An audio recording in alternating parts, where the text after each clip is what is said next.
ஜோடிகளுக்கு வணக்கம்.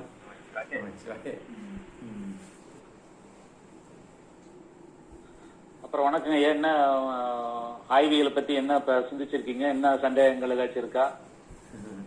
நீங்க அடுத்த கட்டத்துக்கு நகர்த்திட்டு கூட்டிட்டு போவீங்கிறதுதான். என்னங்கய்யா? அடுத்த கட்டத்துக்கு அப்படியே நகர்த்திட்டு கூட்டிட்டு போவீங்கிறதுதான். எங்களையோட நிறைய பேர் இன்னும் ஆர்வமா எதிர்பார்த்துட்டு இருக்காங்க. நீங்க அடுத்தது எப்படி நகர்த்திட்டு கூட்டிட்டு போறீங்க அப்படின்னு. நகர்த்தின்றது மட்டும் தான் கேக்குது, நீங்க பேசுறத கேட்க மாட்டேங்குது. இதுல என்ன நான் பேசுறது கேக்குது இல்ல? தெளிவா நல்லா கேக்குது. சரிங்க. நகர்த்தி கூட்டிட்டு போக சொல்றீங்களா? எப்படி நீங்க நகர்த்தி கூட்டிட்டு போறீங்கன்னு எல்லாம் வெயிட் பண்ணிட்டு இருக்காங்க. என்ன அப்படிங்களா? சரி சரி சரி. போன வகுப்புல என்ன புரிஞ்சிச்சு? என்ன சந்தேகங்கள் எல்லாம் எதுவுமே இல்ல? இப்ப வரைக்கும் இல்ல. நீங்க ஏதாவது கேள்வி கேட்டீங்கன்னா அப்புறம் தெரிய வரும். இல்ல, தலைப்பு எல்லாரும் தேர்ந்தெடுத்துட்டீங்கன்னா தான் கேள்வியே வருவதுக்குள்ள.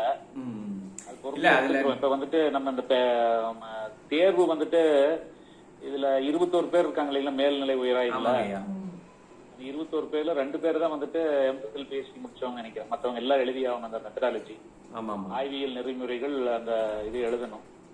அதனால ரொம்ப வந்துட்டு நானும் பயமுறுத்த விரும்பல. பயப்படுறீங்கன்னு தெரியுது. பயப்படுறதுக்கு ஒண்ணுமே இல்லை. இந்த இதுல புரிஞ்சுக்கிட்டா ரொம்ப எளிமையான ஒரு பாடப்பகுதி தான் ஆய்வியல் நெறிமுறைகள். ஆனா வந்துட்டு அதிகமா பயப்படுறீங்களோன்னு எனக்கு ஒரு சின்ன சந்தேகம் இருக்கு. அப்படி எல்லாம் சில நேரத்துல வரத்தான் செய்யும். நீங்க என்னங்க, சில நேரத்துல வரத்தான் செய்யும். அதனால வந்துட்டு நான் அதாவது வந்துட்டு பயமே கூடாது. இல்ல, நம்ம என்ன சிவபுரம் அடியார்கள் வந்துட்டு பயப்படுறவங்களோ என்ன? அதனால ஒன்னும் யாருமே பயப்படாதீங்க. நான் இன்னைக்கு வகுப்பும் கூட வந்துட்டு ரொம்ப ரொம்ப ரொம்ப எளிமையா போட்டு உங்களை யாரையுமே குழப்பவே விரும்பாம ரொம்ப எளிமையா வந்துட்டு சொல்லலான்னு இருக்கேன். ஏன்னா இப்ப வந்துட்டு என்ன பண்ணுவோம்னா, நம்ம அந்த தேர்வு எழுதுறது அடிப்படையில நம்ம இப்ப பாத்துருக்கோம். தேர்வுக்கான வினாக்கள் எப்படி வரும், அதுக்கான ஆய்வியல் நெறிமுறைகள் நம்ம எப்படி தெரிஞ்சுக்கணும், தேர்வை எப்படி வந்துட்டு நம்ம சந்திக்கணும் அப்படின்றத நான் ரொம்ப வந்துட்டு விளக்கி சொல்லிட்டு போறதுனாலதான் உங்களுக்கு பயம் வருதோன்னு எனக்கு தோணுது.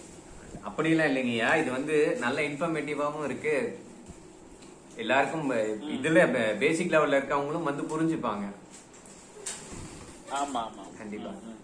நீங்க கொஞ்சம் கேமரால ரொம்ப அதாவது வந்துட்டு என்ன ஆய்வு தலைப்பு யாராவது தேர்ந்தெடுத்திருக்கிறீங்க?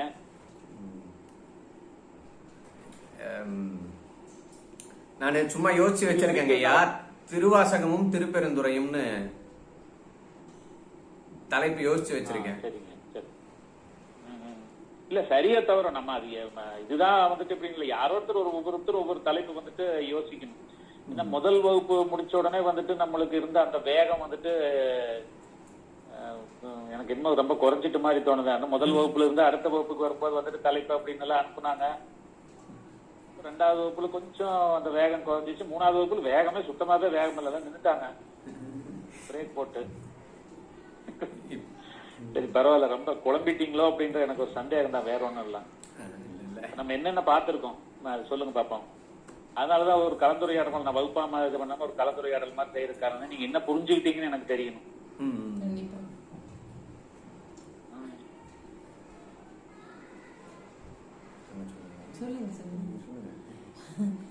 விராயில இருக்கிறவங்க வேற யாரா இருந்தாலும் வந்துட்டு ஓபன் பண்ணி சொல்லுங்க, என்ன புரிஞ்சுக்கிட்டீங்க அப்படின்றத சொல்லுங்க. விராயில எல்லாருமே ஏதாவது வந்துட்டு இதை பத்தி புரிஞ்சுக்கிட்டீங்களா அப்படின்றத சொல்லுங்க.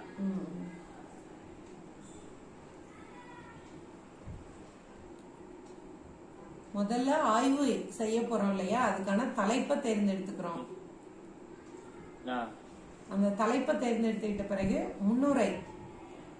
அந்த முன்னுரையில நம்ம அந்த தலைப்புல என்னவெல்லாம் சொல்ல போறோம், அதுல எந்த மாதிரியான ஆய்வை அதுல எடுக்க போறோம், அது அந்த நம்ம எடுத்துக்கிட்ட தலைப்பை என்ன ஆய்வுலயே நீங்க பல விதம் சொன்னீங்க இல்லையா, அதுல எந்த ஆய்வு முறையை பயன்படுத்தி, வரலாற்று ஆய்வா, ஒப்பீட்டு ஆய்வா, அது போல நம்ம விளக்க முறையில வந்து ஆய்வு செய்யலான்னு. அப்போ அது போல எந்த வகையான ஆய்வின் அடிப்படையில என்னோட தலைப்பை வந்து நான் கொண்டுட்டு போக போறேன் அப்படிங்கறதையும் எல்லாத்தையும் விளக்கி அந்த முன்னுரையில நம்ம சொல்றோம் அப்படின்னு சொன்னோம் இல்லைங்களா. அடுத்தது வந்து எல்லாம் அதுக்கப்புறமா ஆய்வின் நோக்கம், எதுக்காக இந்த தலைப்படுத்திட்ட, இந்த ஆய்வின் மூலமா நம்ம என்னத்தை வந்து சொல்ல விரும்புறோம், எந்த மாதிரியான விஷயத்த வந்து நான் சொல்றதுக்காக இந்த தலைப்பை தேர்ந்தெடுத்து இப்படி ஒரு இதை வந்து செய்யறேன், அதுக்கான நோக்கத்தையும் நம்ம விளக்கமா சொல்றோம். அடுத்தது குறிக்கோள், இந்த ஆய்வினோட குறிக்கோள் என்ன அப்படின்றதுதான். அதுதான் அந்த நோக்கம் அப்படிங்கிறது நம்ம சொல்ல நோக்கமா அதான் குறிக்கோள். என்ன இலக்கு அதுதான் அதை வந்து நம்ம சொல்றோம்.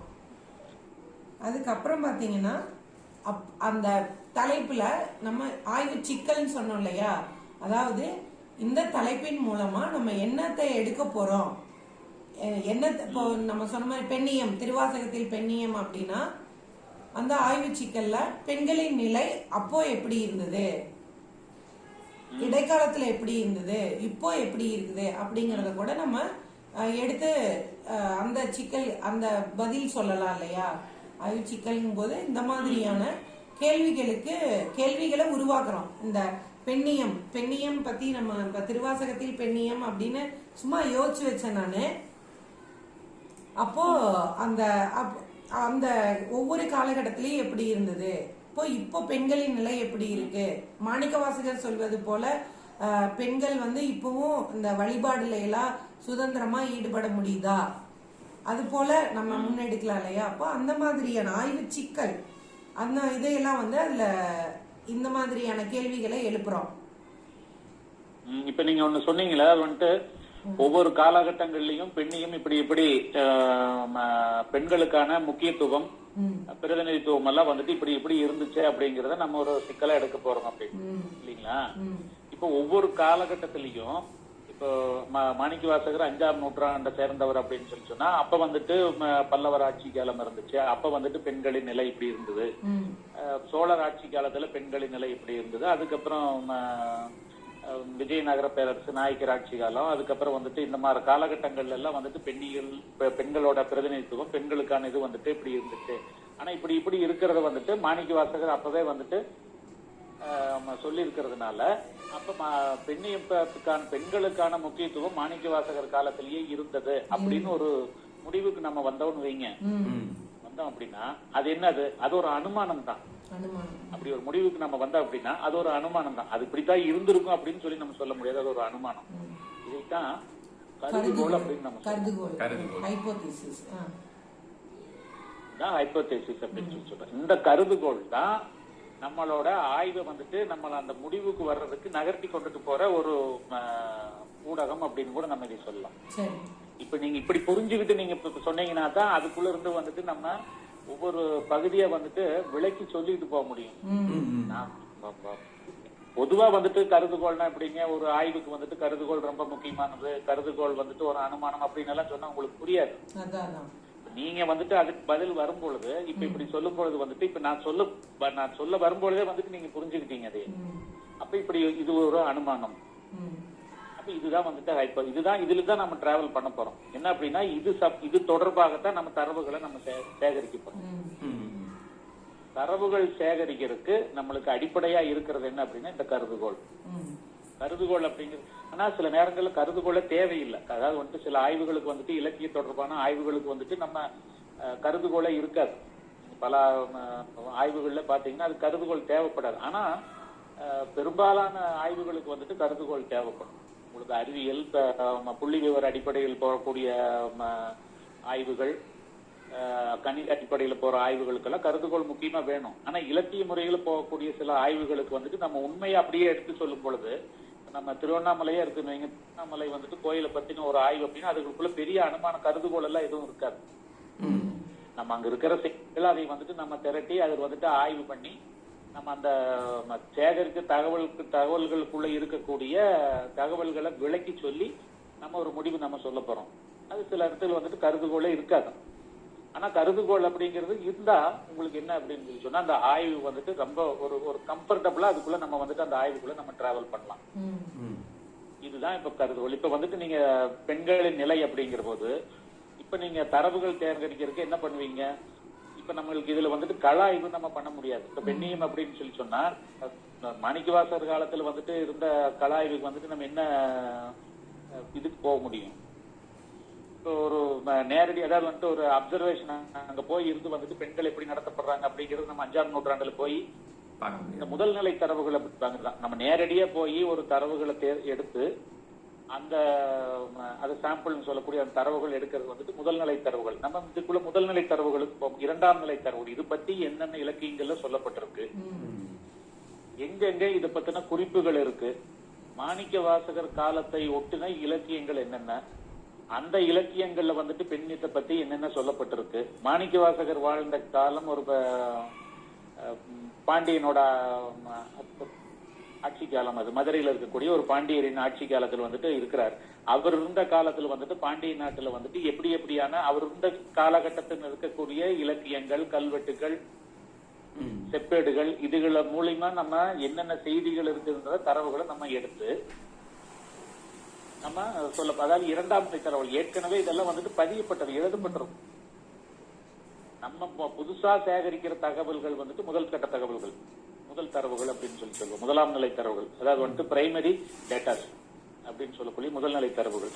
இப்ப இதெல்லாம் வந்துட்டு எப்படின்னா ஏற்கனவே இருக்கும், இதையே சிலர் ஆவணப்படுத்தி இருப்பாங்க.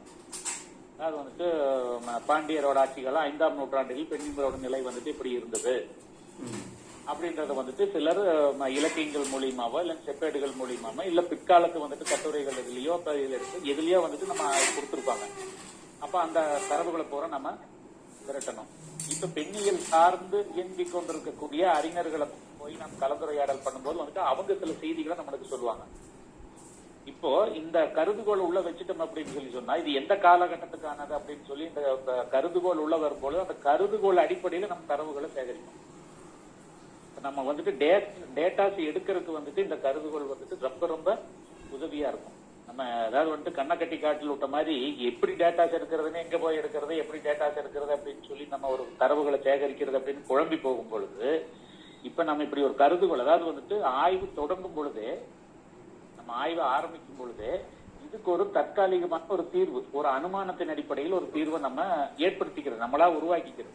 ஒரு தீர்வு வேணாலும் உருவாக்கிக்கலாம், இல்ல 2 தீர்வு வேணாலும் நம்ம உருவாக்கிக்கலாம். அப்படி உருவாக்கிக்கிட்டு நம்ம தகவல்களை சேகரிக்க போறோம். அப்ப அந்த தகவல்கள் சேகரிக்கும் போது தரவுகள் சேகரிக்கும் பொழுது நம்ம எடுத்துக்கொண்ட அந்த கருதுகோள் அந்த ஒரு தற்காலிக தீர்வு சரியாகவும் இருக்கலாம், தவறாகவும் இருக்கலாம். சரியாதான் இருக்கணும் அப்படின்றது கிடையாது, தவறாக இருக்கலாம். அதனால வந்துட்டு அந்த கருதுகோள் என்ன ஆகும், அப்ப நம்ம எழுதும் போது நம்ம அந்த ஆய்வு பண்ணிக்கிட்டே போகும் பொழுது நம்ம எடுத்திருக்கிற இந்த கருத்தானது இந்த ஆய்வுக்கு கூடுமான தரவுகளை கொடுக்கல, அப்ப இந்த கருதுகோள் வந்துட்டு சரியானது இல்ல அப்படின்னா நம்ம அந்த இடத்துல வந்துட்டு நம்மளோட அந்த ப்ரெடிக்ஷனை மாத்திக்கலாம், நம்ம ஊகத்தை மாத்திக்கலாம், அனுமானத்தை மாத்திக்கலாம். மாத்திட்டு வேறொரு கருதுகோளுக்குள்ள வந்துட்டு எடுத்துட்டு நம்ம அதுக்குள்ள வந்துட்டு நம்ம டிராவல் பண்ணலாம். அப்ப கருதுகோள் அப்படிங்கிறது வந்துட்டு அவசியமான ஒண்ணு. கருதுகோள் இல்லாமலேயும் ஆய்வு செய்யலாம். கருதுகோள் இருந்தது அப்படின்னா உங்களுக்கு டேட்டாஸ் கலெக்ட் பண்றதுக்கு, தரவுகளை சேகரிப்பதற்கு அது ஒரு சிறந்த ஊடகமாக இருக்கும். கருதுகோளோட முக்கியத்துவம், ஹைப்போதேசிஸ் அப்படின்னு சொல்லக்கூடிய கருதுகோளோட முக்கியத்துவம் இதுதான். இப்போ நான் சொல்றேன், அது எழுதிக்கணும். அதாவது வந்துட்டு தேர்வுல கேட்பாங்க, அதுக்கு எப்படி எழுதுறது அப்படின்னு சொல்லிட்டு சொல்றேன், எல்லாரும் கொஞ்சம் எழுதிக்கோங்க. நீங்க புத்தகம் வாங்கினீங்களா, ஆய்வியல் நெறிமுறைகள்னு புத்தகம் வாங்கினீங்கனாலும் அதுல இந்த வரையறைகள்லாம் இருக்கும். இருந்தாலும் நான் கொஞ்சம் எளிமைப்படுத்தி தயார் பண்ணி வச்சிருக்கேன். நீங்க தேர்வுக்கு கருதுகோளை பத்தி வரக்கூடிய வினாக்களுக்கு இதை அப்படியே எழுதினீங்கனாலும் கூட போதுமானதுதான்.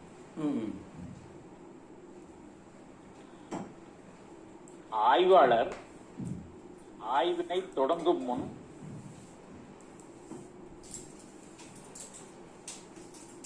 எல்லாருமே எழுதிக்கோங்க. இதுல வந்துட்டு மேல்நிலை உயராய்வில் இருக்கிறவங்க தேவைப்படுறவங்க எல்லாருமே அதை எழுதிக்கலாம். ஆய்வாளர் ஆய்வை தொடங்கும் முன் தனக்குத்தானே அமைத்துக் கொள்ளும்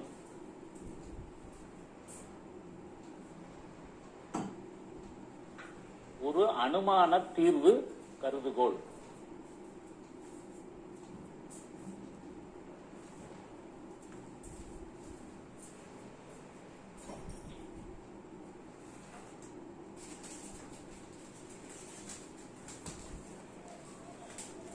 அதாவது என்னன்னா, எடுத்துக்கொண்ட ஆய்வின் இலக்கு அல்லது குறிக்கோள், எழுதிக்கோங்க, எடுத்துக்கொண்ட நாம்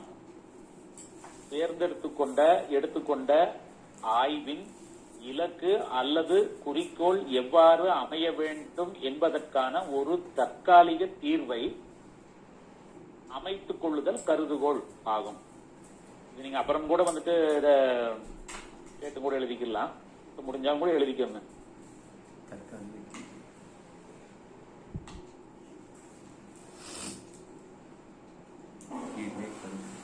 கருதுகோள்னு என்ன? ஆய்வாளர் ஆய்வு தொடங்கும் பொழுது உருவாக்கி கொள்றது. இது என்னத்துக்கு பயன்படும் அப்படின்னா, நம்ம ஒரு தற்காலிக தீர்வு தான்.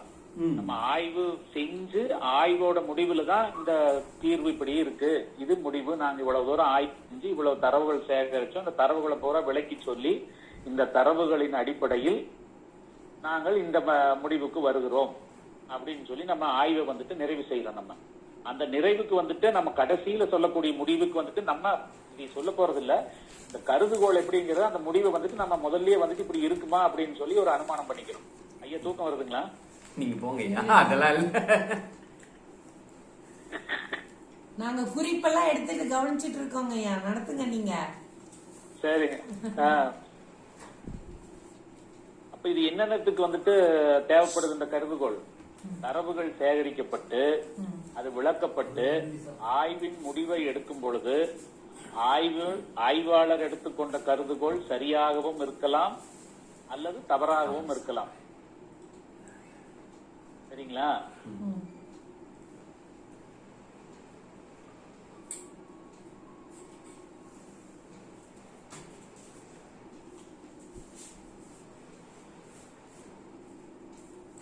இப்ப கருதுகோள் நாம் எடுக்கிறோம் அப்படின்னா அந்த கருதுகோள் எப்படி எப்படி இருக்கணும்? கருதுகோள் அப்படிங்கிறது எளிமையா இருக்கணும். எல்லாருக்கும் வந்துட்டு அந்த தீர்வு அப்படிங்கிறது வந்துட்டு முதல்ல அந்த என்ன முடிவு அப்படிங்கிறது, அந்த அனுமானமே அப்படிங்கிறது முதல்ல உங்களுக்கு எளிமையா, உங்களுக்கு புரியணும். ரொம்ப இடர்பாடுகள் உள்ள ஒரு கருதுகோளை எடுத்துக்கொண்டுட்டு நம்மளும் இடர்பட்டு ஆய்வையும் இடர்படுத்தக்கூடாது.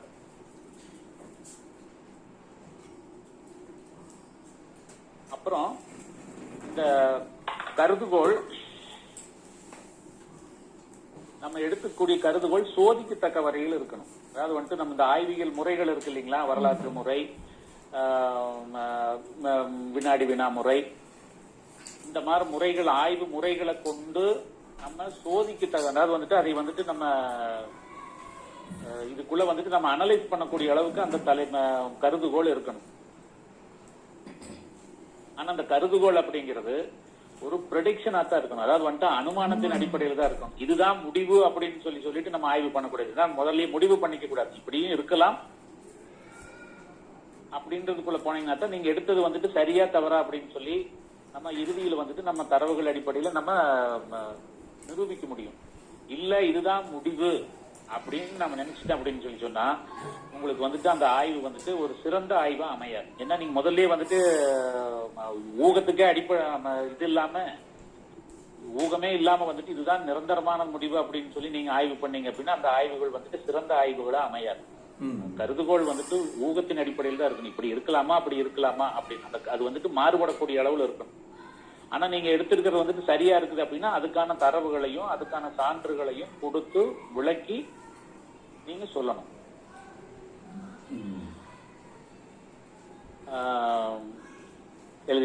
கருதுகோள் யூகத்தின் அடிப்படையில் அமைந்தாலும்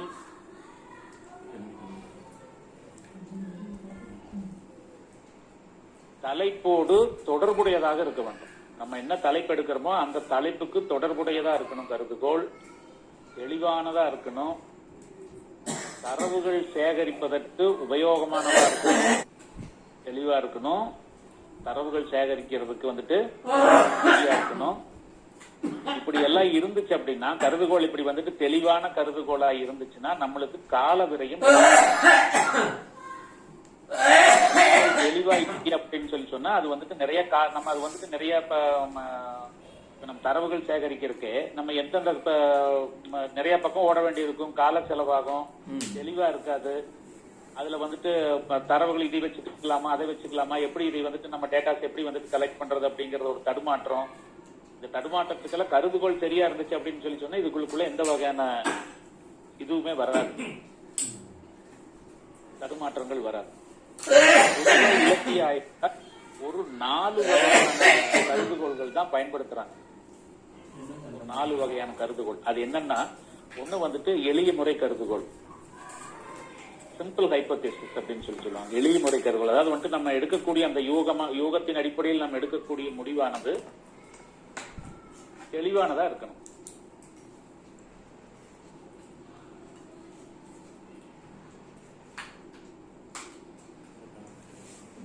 இது வந்துட்டு எளிய கருதுகோள். ரெண்டாவது வந்துட்டு மாற்று கருதுகோள், அது வந்துட்டு ஆல்டர்னேட்டிவ் ஹைப்போதேசிஸ்.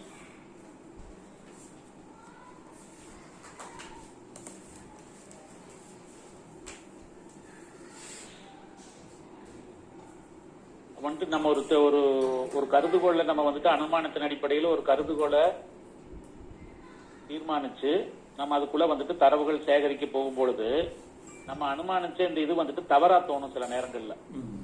வந்துட்டு இந்த கருதுகோள் இது சரியா இல்ல, இது இதா இருக்குது அப்படின்னா நம்ம உடனே என்ன பண்ணலாம், அதுக்கு தகுந்த மாதிரி வேற ஒரு முடிவை நம்ம வந்துட்டு உருவாக்கிக்கலாம். வேற ஒரு கருதுகோள் உருவாக்கிட்டு அதில் வந்துட்டு நம்ம தலைப்புக்கு தொடர்புள்ளே கருதுகோள் நம்ம முதல்ல அனுமானிக்கிறோம், அது சரியா வரலன்னு நம்மளுக்கு தோணுது, இது வந்துட்டு நம்மளுக்கு சரியா இல்ல, டேட்டாஸ் கலெக்ட் பண்றதுக்கெல்லாம் இது வந்துட்டு இந்த இதில் வந்துட்டு நம்ம இது பண்ண முடிய மாட்டேங்குது, இப்படி இருக்கலாம், வேற ஒரு முறையில இருக்கலாமே அப்படின்னு சொல்லி நம்ம யோகம் பண்ணி போகும்போது வந்து அது வந்துட்டு ஆல்டர்னேட்டிவ் ஹைப்போதேசிஸ். அது வந்துட்டு நம்ம மாத்திக்கிறோம், இந்த கருதுகோளை நம்ம மாத்திக்கிட்டு இருக்கிறோம். இன்னொன்னு வந்துட்டு பூஜ்ஜிய கருதுகோள், நுல் ஹைப்போதேசிஸ் அப்படின்னு சொல்லுவாங்க. பூஜ்ஜிய கருதுகோள் அல்லது பயனில் கருதுகோள்.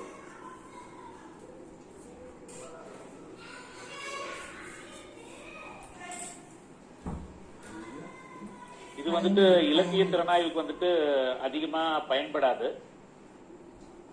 இது என்ன அப்படின்னா, நம்ம டேட்டாஸ் வந்துட்டு கலெக்ட் பண்ணும் பொழுது வேரியபிள்ஸ் வந்துட்டு நம்ம இது நிறைய இருக்கு. அதுல வேரியபிள்ஸ் கலெக்ட் பண்ணும்போது வந்துட்டு ஒரு வேரியபிளுக்கு இன்னொரு வேரியபிளுக்கு ரிலேஷன் இருக்கும், ஒரு வேரியபிள்னால இன்னொரு வேரியபிள் பாதிக்கப்படும், ஒரு வேரியபிள்னால இன்னொரு வேரியபிள் பாதிக்கப்படாது. அப்படிங்கிற போது 2 வேரியபிள்ஸ் எடுக்கும்போது வந்துட்டு அதை நம்ம பரிசோதனை பண்ணி பார்க்கும்போது வந்துட்டு நம்மளுக்கு எந்த வகையான மாறுபாடுகளும் அங்க இருக்காது. அதுதான் வந்துட்டு பூஜ்ஜிய கருதுகோள் அப்படின்னு சொல்லி இப்ப மழை பெய்யறதுனால வந்துட்டு இந்த இதுல வந்துட்டு நல்லா விவசாயம் நல்லா செழிக்கும் அப்படின்னு சொல்லுவாங்க. ஆனா மழை ஓரளவுக்கு பெஞ்சாதான் விவசாயம் செழிக்கும்.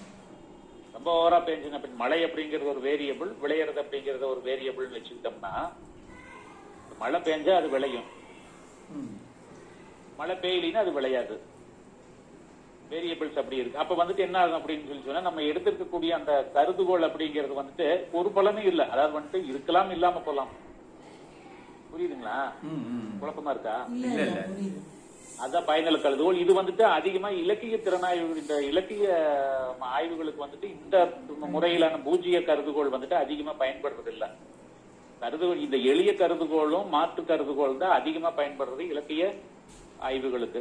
கடைசியா இருக்கிறது வந்துட்டு எதிர்மறை கருதுகோள். இந்த பூஜ்ஜிய கருதுகோளுக்கு வந்து ஆங்கிலத்துல என்ன சொன்னீங்க? நுல் ஹைப்போதேசிஸ். அதாவது வந்துட்டு NULL. NULL தானே ஐயா? NULL. சரி சரிங்க.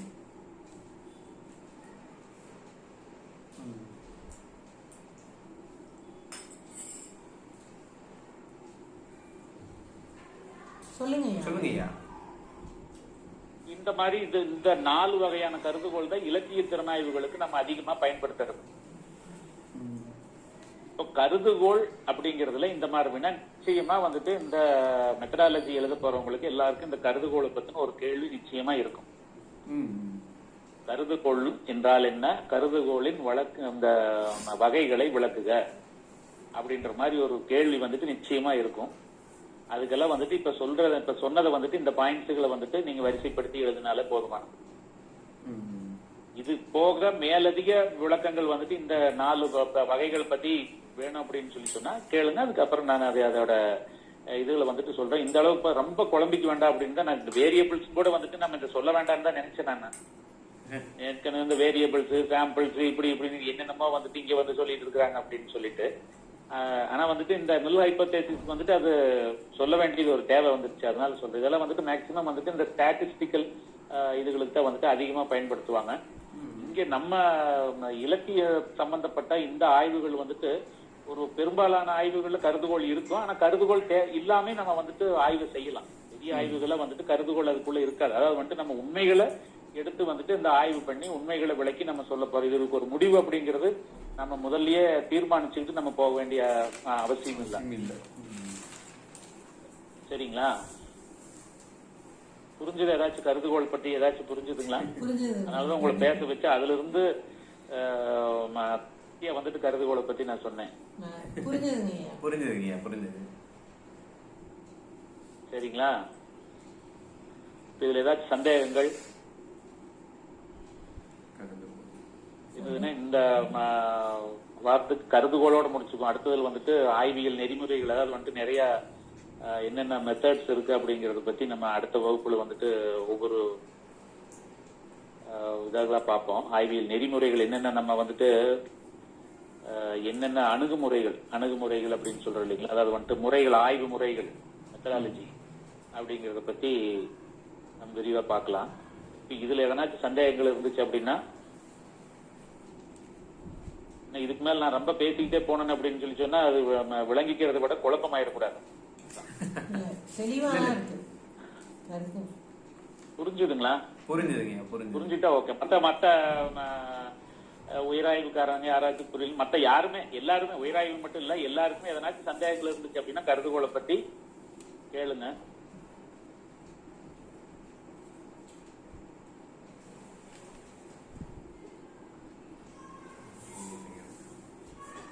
சந்தேகங்களே வரமாட்டேங்குது. அடியார்கள் வந்துட்டு அவ்வளவு ஈஸி.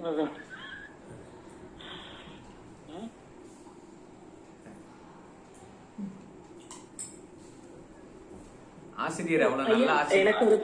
நான் ஒண்ணு வேணா சந்தேகம் கேக்குறேன் வந்து. சொல்லுங்க.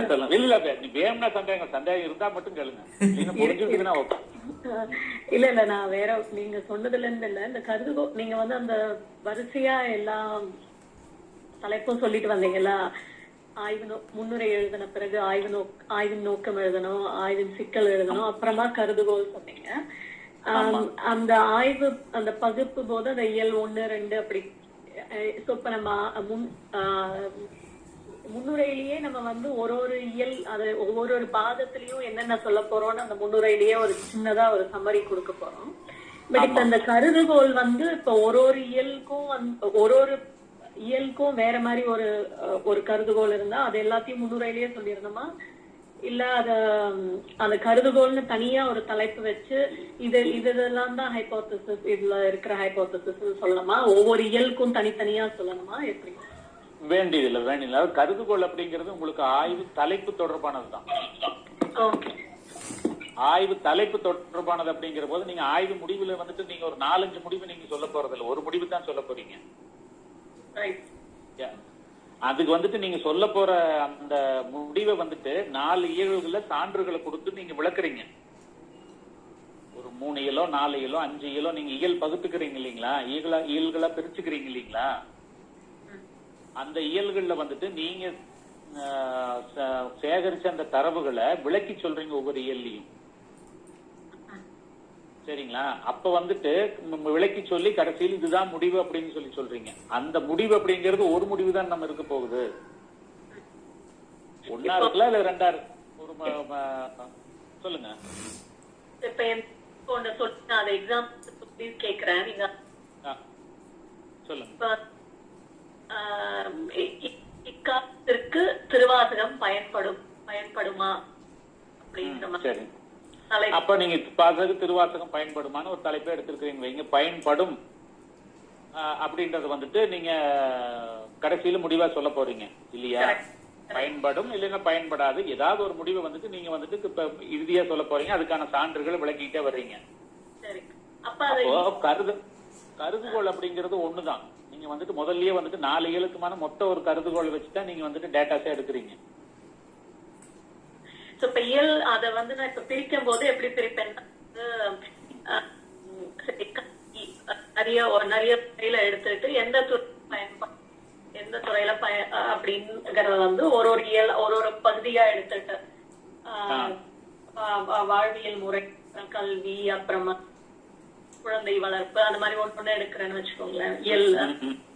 அப்ப வந்து எல்லாத்துக்கு வேண்டியதில்ல, ஒரு ஜென்ரலா ஒரு அதாவது வந்துட்டு பொதுவா ஒரு கருதுகோள் எடுத்துக்கிட்டா போதுமா? அதாவது வந்துட்டு பொதுவா ஒரு கருதுகோள் அப்படிங்கிறது வந்துட்டு இப்ப நீங்க சைவ சித்தாந்தம் அப்படிங்கறதுன்னு எடுத்துக்குவாங்க. ஒரு சின்ன ஒரு உதாரணம் சொல்றோம். சைவ சித்தாந்தம் அப்படின்னு சொல்லி எடுத்துக்கிறோம். அதுல வந்துட்டு வேதங்கள் அப்படிங்கிறது பொதுவானது, ஆகமங்கள் அப்படிங்கிறது சிறப்பு. அது வந்துட்டு ஒரு ஸ்பெஷல் கேட்டகரி. ஜெனரல் வந்துட்டு வேதங்கள், இது ஆகமங்கள் அப்படிங்கிறது ஒரு ஸ்பெஷல் கேட்டகரி. அப்படி அதாவது வந்துட்டு பொதுவானது, சிறப்பானது. அப்ப அந்த கருதுகோள் எடுக்கும்போது வந்துட்டு பொதுவான கருதுகோள் எடுக்காம சிறப்பான ஒரு இதுக்கு வந்துட்டு அதுக்குள்ள இருக்கிற மாதிரி எடுத்துக்கணும். அதாவது வந்துட்டு நீங்க இப்ப வந்துட்டு திருவாசகம் இந்த காலத்துக்கு பயன்படுமா அப்படின்னு எடுக்கிறீங்க வைங்களேன். அது வந்துட்டு நீங்க கருதுகோள் எடுக்கும் பொழுதே வந்துட்டு பொதுவா அதாவது வந்துட்டு எல்லாத்துக்கும் எல்லா இதுலயுமே பயன்படுமா அப்படின்னா ஒரு அதாவது வந்துட்டு ஒரு ஸ்பெஷலைஸ் பண்ணி ஒரு கருதுகோளை நீங்க செலக்ட் பண்ணணும். சிறப்பு அப்படின்னா அதுதான்.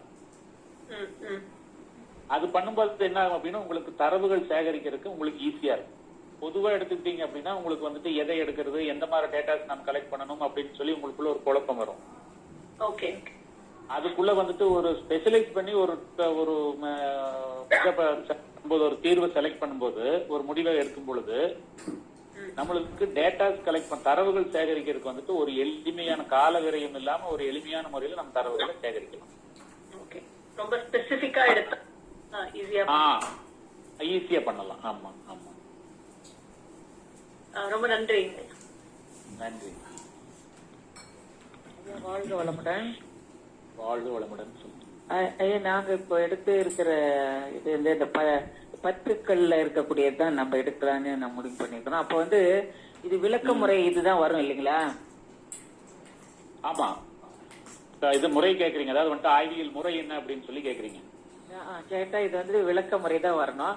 அப்ப வந்து இதுக்கு இந்த உத்தலைப்பு எல்லாம் நமக்கு நீங்க யாரோ சொன்னீங்கன்னா தானே அதை நோக்கி நாங்க படிச்சு அத எழுதுறதுக்கு என்னென்ன உட்தலைப்பு எல்லாம் இருக்கணும் இதுக்கு?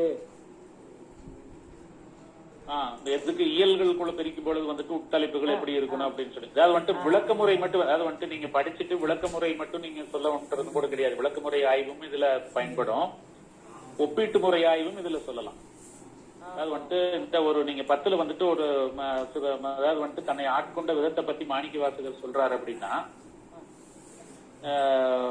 அதோட சின்ன ஒரு ஒப்பீடு செய்யலாம். அதாவது வந்துட்டு இதே மாதிரி ஆட்கொண்ட ஒரு செய்தி வந்துட்டு திருநாவுக்கரசர் சொல்றாரு. அப்ப ஒப்பீட்டு அளவுல பார்க்கும்போது சிவபெருமான் ஆட்கொண்ட அந்த தன்மையானது 2 பேரும் வந்துட்டு சொல்லக்கூடியதுல ஒரு ஒருமைப்பாடு இருக்கு அப்படின்றதையும் கூட நீங்க விளக்கி சொல்லலாம். அப்படி அந்த ஒப்பீட்டு முறை கூட நீங்க இதுக்கு பயன்படுத்தலாம். அப்ப ஒப்பீட்டு முறைக்கு வந்து அப்போ திருநாவுக்கரசரை நம்ம எடுத்துக்கிட்டோம் அப்படின்னா அவரோட பாடல்கள் முழுவதும் நம்ம ஒரு முறை கோத்துரு பண்ணணும். இல்ல, ஆமா. அதாவது வந்துட்டு நீங்க அதுதான் வந்துட்டு என்ன அப்படின்னு சொல்லி சொன்னா, இப்ப எந்த இடத்துல வந்துட்டு நீங்க இந்த ஆய்வு செய்ய போற இதுக்குதான் இந்த கருதுகோள் அப்படிங்கிறது முக்கியமானதா சொல்றோம். அந்த இடத்துல நீங்க வந்துட்டு அதுக்கு நம்ம முழுமையா படிக்க வேண்டிய அவசியமே கிடையாது. திருநாவுக்கரசர் தேவாரத்தை முழுமையா படிக்க நீங்க ஒரு கருதுகோளை முடிவு பண்ணிட்டீங்க அப்படின்னா இந்த பதிகங்கள்ல இருக்கிறத படிச்சா போதுமானது. அது கூட அப்ப வந்துட்டு உங்களுக்கு அது கூட நம்ம முழுமையா படிச்சாதாங்க இதை எடுக்கணும்னு தெரியும். ஆமா, அதாவது வந்துட்டு ரொம்ப அதிகமா பேசிட்ட அளவு போகாம கால விரயம் இல்லாம எடுக்கணும் அப்படின்னா உங்களுக்கு ஒரு கருதுகோள், அதுக்குள்ள நீங்க ஒரு தற்காலிக முடிவு ஒண்ணு உங்ககிட்ட இருந்துச்சு அப்படின்னா அது தரவுகள் வந்துட்டு உங்களுக்கு சேகரிக்கிறதுக்கு ரொம்ப எளிமையா இருக்கும்னு சொல்ல வரேன். நீங்க முழுமையா படிச்சுட்டும் நீங்க விளக்கி சொல்லலாம். சரிங்களா? இப்ப வந்துட்டு தன்னை ஆட்கொண்ட விதத்தை பத்தி நீ இப்படி எல்லாம் இருக்குது அப்படின்னு சொல்லி சொல்றதுல திருவதிகள் வந்துட்டு அவருக்கு சூளை கொடுத்து அவர் ஆட்கொள்றாரு.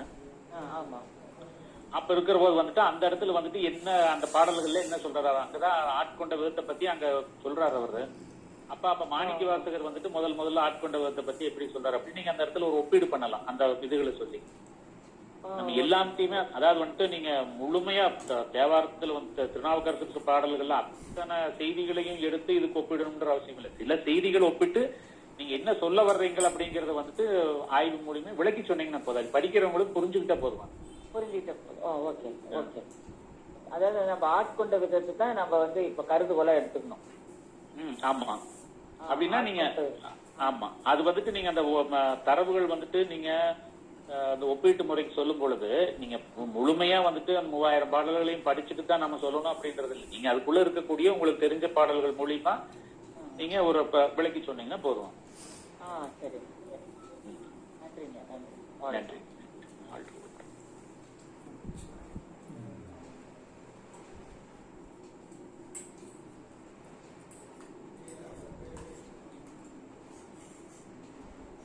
ஐயா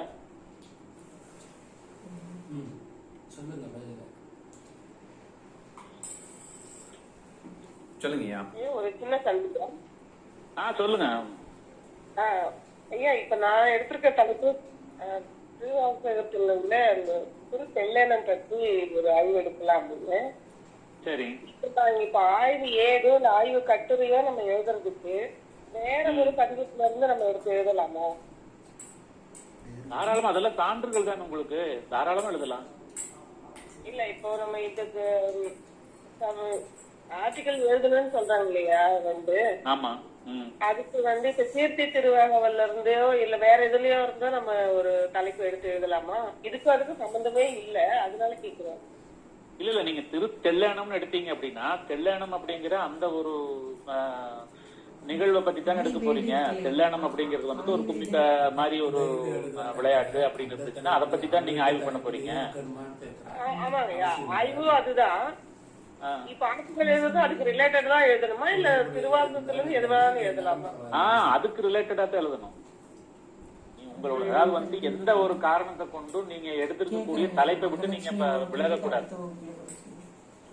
அந்த ஆய்வு கட்டுரை எப்படி நீங்க என்ன தலைப்பு எடுத்திருக்கிறீங்களோ அந்த தலைப்புக்குள்ள மட்டும்தான் நீங்க வந்துட்டு பயணிக்கணும். அந்த அதுக்கு ரிலேட்டடா தான் எடுக்கணும். ஆமா. அப்பதான் நீங்க வந்துட்டு தெல்லேனம் அப்படிங்கறத வந்துட்டு நீங்க அப்பதான் விளக்கி சொல்ல முடியும். மத்த கருத்துக்கள் நீங்க இதுக்குள்ள கொண்டுட்டு வந்தீங்க அப்படின்னா நீங்க தெல்லேனம் அப்படிங்கறது நீங்க என்ன முடிவு சொல்ல போறீங்க? இப்ப கட்சியில ஒரு ஆய்வு நிகழ்த்தி நீங்க ஆய்வு மூலியமா நீங்க என்ன சொல்ல வர்றீங்க அப்படின்றது வேணும்ல. ஆனா வந்துட்டு இந்த தெல்லேனம் தொடர்பா வந்துட்டு வேற ஏதாச்சும் இலக்கியங்கள்ல வந்துட்டு இதுகளுக்கு சான்று இருந்துச்சு அப்படின்னா அந்த சான்றுகளை எடுத்து இங்க பயன்படுத்தி நீங்க விளக்கி சொல்லலாம். அதுக்கு ஆய்வு களம் அமைக்கணும், அது போகணும் இல்லையா? அது சான்றுகள் தேவை. ஆமா ஆமா அது வந்துட்டு அந்த நீங்க அந்த களத்தை நீங்க தான் முடிவு பண்ணணும். இப்படி அதாவது வந்துட்டு அதான் தரவுகள் சேகரிக்கிறது அப்படிங்கிறது. நம்ம எப்படி தரவுகள் சேகரிக்கிறது அப்படின்னு நம்ம முதல்ல ஒரு ஃபார்மேட் பண்ணிக்கிறோம், ஒரு முறையை வந்துட்டு அமைச்சுக்கிறோம். அது மூலியமா வந்துட்டு நம்ம தரவுகளை சேகரிச்சு அந்த தரவுகளை வந்துட்டு நம்ம விளக்கி சொல்றோம். நம்ம இப்ப வந்துட்டு இந்த இடத்துல வந்துட்டு தெல்லேனத்தை பத்தின குறிப்புகள் வந்துட்டு இவ்வளவு விளக்கியங்கள்ல நம்மளுக்கு இருக்கு. அப்பவுமா அந்த அந்த காலகட்டம் அதுகளை பத்தி நம்ம அந்த இயல்கள்ல வந்துட்டு விளக்கி நம்ம சொல்றோம். அது இடைக்காலமா அது மாதிரி சொல்லும் போது இந்த தொடர்பு தலைப்பை விட்டு எந்த இடத்துலயும் வந்துட்டு நம்ம விலகி போயிடவே கூடாது. சரிங்கய்யா, இந்த புக்ஸ் சொல்றாங்க இல்லையா, நீங்க கூட ஒண்ணு ரெஃபர் பண்ணீங்க இல்லையா லாஸ்ட் அவர் பரமசிவம் ஐயா எழுதுன ஆய்வேடும் சான்றுகளும் அழகர் கோவில் பத்தி எழுதிருக்காங்கன்னு சொன்னீங்க இல்லையா? ஆமா ஆமா ஆமா. அந்த மாதிரியான புத்தகங்கள் எங்க கிடைக்கும் அப்படின்னு நான் லைப்ரரியில போய் கேட்டா அவங்க அதை பத்தி அதை எடுத்து கொடுக்கவே மாட்டேங்கிறாங்க. இல்ல இங்க லைப்ரரியில எல்லாம் அது மாதிரி எல்லாம் கிடைக்கும். நீங்க போனீங்கன்னா அண்ணா நூலகத்துக்கு போகணும், கன்னிமாரா போகணும்.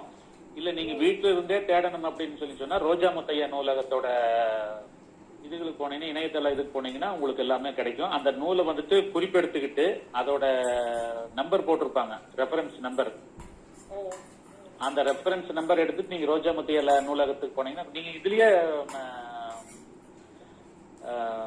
எடுத்துக்கலாம். அதாவது வந்துட்டு RMRL நினைக்கிறேன், ரோஜா முத்தையா ரிசர்ச் லைப்ரரி அப்படின்னு RMRL போட்டீங்கனால உங்களுக்கு ஒரு பேஜ் வரும். அதுல போனீங்க அப்படின்னு சொன்னா நீங்க வந்துட்டு அங்க என்னென்ன நீங்க என்ன தலைப்புல நீங்க நூல் தேடுறீங்களோ அந்த தலைப்பை வந்துட்டு நீங்க இது பண்ணீங்கனால டைப் பண்ணீங்கனால உங்களுக்கு அதுல என்னென்ன புத்தகங்கள் இருக்கு, எந்தெந்த வருஷத்துல அந்த புத்தகங்கள் வெளிவந்ததுல இருந்து எல்லாமே இருக்கு. அதோட ரெஃபரன்ஸ் நம்பர் எல்லாம் நீங்க அங்க போய் எடுத்து படிக்கலாம். இணையத்தில் கிடைக்கும். சொல்லுங்க. இணையத்துல வந்துட்டு அதோட ரெஃபரன்ஸ் மட்டும் தான் கொடுத்துருப்பாங்க. நீங்க புக்கு அங்கதான் போய் படிக்கணும். நூலகத்துக்கு தான் போகணும். ரோஜா முத்தையா நூலகத்துக்கு தான் போகணும். அது உலக தமிழ் ஆராய்ச்சி நிறுவனத்துக்கு பக்கத்திலேயே இருக்குது ரோஜா முத்தையா நூலகம். சரிங்க, நான் போய் பார்த்தேன். இங்க இருக்கிறவங்களும் தேடி பார்த்தோம். மெட்ராஸ் யூனிவர்சிட்டி லைப்ரரியில. யூனிவர்சிட்டி லைப்ரரி அப்படின்னா நீங்க இங்க மெயின் பில்டிங்ல தேடினீங்களா? அங்க இருக்காது. அதான் இல்ல, அதனாலதான் அங்க இல்ல, நீங்க அந்த லைப்ரரிக்கு போகணும். அந்த இன்னொரு இந்த கேம்பஸ் இருக்கு இல்லீங்களா, பக்கத்துல தமிழ் டிபார்ட்மெண்ட் அங்கதான் இருக்கும். அந்த கேம்பஸுக்கு போனீங்கன்னா அங்க ஒரு லைப்ரரி இருக்கு.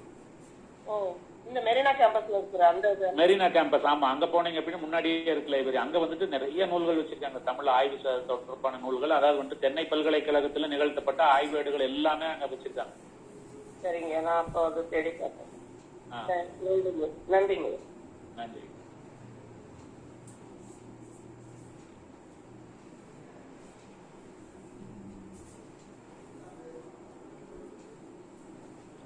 வேற ஏதாவது சந்தேகங்கள்?